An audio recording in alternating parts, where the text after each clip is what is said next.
everybody. Stephanie Boulay, registered dietitian at Coastline Elderly Services. And today we're going to be doing a no-bake meal. Very easy. It's perfect if you have any leftovers, maybe after a summer barbecue or after a holiday meal. Today we're going to be doing a roast chicken, but if you have roast turkey, you absolutely could substitute that. We all know we have tons of family that stays over during the holiday season too, so this would be a great, unique meal for them to have. Today we're going to be making a Apricot Basil Chicken Salad. So a little twist on something familiar. It's going to be really, really nice. So I'm going to start out with a 1/3 cup of mayo. And a lot of the stuff we have the ingredients already probably in our house. A 1/2 cup of Greek yogurt, plain. Get some probiotics in there, some extra protein. We're going to add 1 clove of fresh garlic. And then some paprika. There we go. All right, so I'm just going to mix this around. There we go, so easy. So very easy. If you like a little spice, you probably could put a little chili powder in here or maybe even some curry powder. That would be nice too. All right, so like I said, I have a rotisserie chicken here, very easy, got it from the store.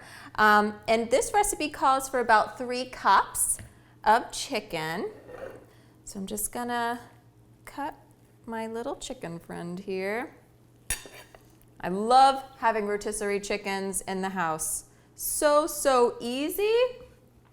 I use them for quesadillas, for soup, pretty much anything that I can think of, I throw quesadillas in. I've even used them for like chicken pot pies, and again, also chicken salads. So yeah, this is gonna be so nice. So nice. Now we want it to be shredded, okay? So I'm gonna do my best with some forks here. There we go. Okay. You know, or even if you have a crock pot, you could get one of those whole chickens if you want, throw it in the crock pot and let it cook all day. That would be so great. Crock pots are a wonder, aren't they? Okay. All right.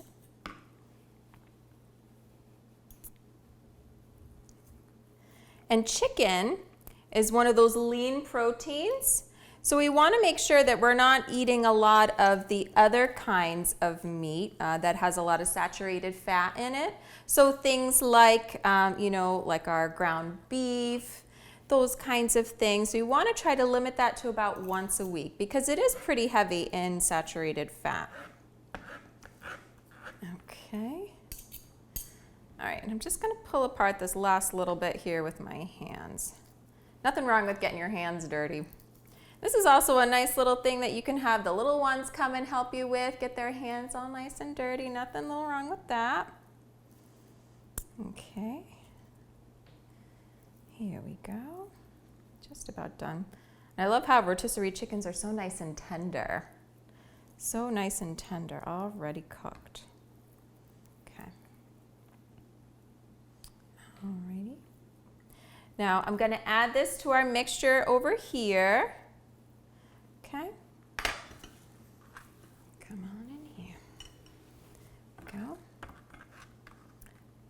Don't want the bone in there though. That would not be good. All right.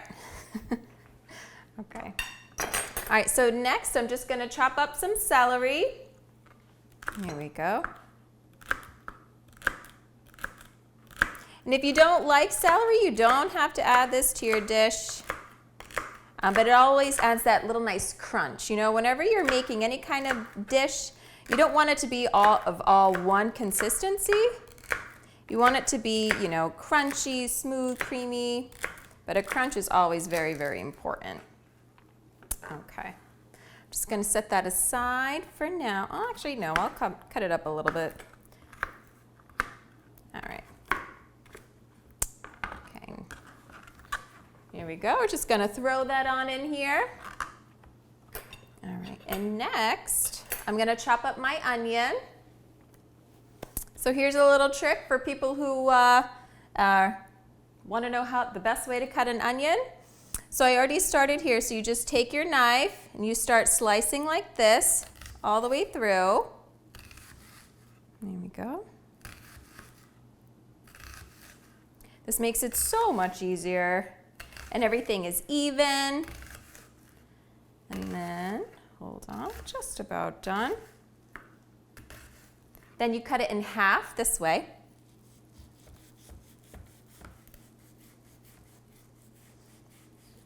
And then you just slice down. Look at that, so nice, nice little pieces. The perfect size. All right, so we're just gonna add this to our chicken salad. Okay, here we go. And now I'm gonna add some apricots, some dried apricots. It's gonna add a nice burst of color to that dish. If you don't have any apricots, you could always use, if you have raisins or craisins or any other kind of dried fruit, that would be a nice addition to that as well. And I had some fresh basil. A lot of us tend to have some fresh herbs around the holidays, or maybe in our summer gardens we have some fresh herbs. So you can use any kind that you want. I bet cilantro would be nice, but with this particular recipe, I'm just gonna use some basil. Here we go. Nothing fancy, just have to tear it, shred it, about 1/3 cup. And it's so fragrant. Okay, here we go. I'm gonna add that in here. Boy, those onions are strong, wow, woo! All right, and now I'm gonna add some slivered almonds. I toasted them over the stovetop just for about 3 or 4 minutes with a little bit of olive oil. Add that in. Remember you were talking about that crunch? These slivered almonds are gonna be fabulous addition. Doesn't that look so good? That looks amazing. And it was so easy, you know, some really simple ingredients. And I have a nice whole grain bread here. Right, we always wanna make sure that we're getting our whole grains in. Okay. Stick this over here. I like arugula, but you could use any other kind of green that you have, you know, spinach, romaine lettuce, anything like that. Just gonna put that on the bottom. Wanna make sure we get our greens, especially those dark leafy greens. Okay. And I'll add my chicken salad to the top. Okay. Okay, and there you have it. A nice dish that you can impress your friends with. Again, a nice little twist on a classic favorite meal. I'm Stephanie Boulay, dietitian at Coastline, and thanks so much for joining us.